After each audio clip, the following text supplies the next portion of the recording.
বামন খুব খাটো মার্কা এক লোকের স্ত্রী। 5.5 ফুট লম্বা, ইয়া বড় দেহ। একদিন লোকটি তার স্ত্রীকে দৌড়ে মারতে গেল। কাছে যাওয়া মাত্রই স্ত্রী ঝটপট তার স্বামীর হাত ধরে হাসে গলার মতো ধরার মতো উঁচু করে ঝুলিয়ে রাখল। স্বামী তার স্ত্রীর কাছ থেকে ছুটে পারল না, মারতেও পারল না।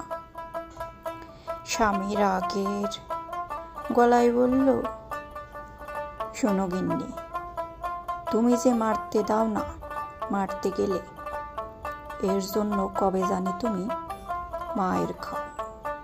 এই বলে খাটো স্বামী তার স্ত্রীর হাত থেকে বাঁচতে দৌড়ে পালালো।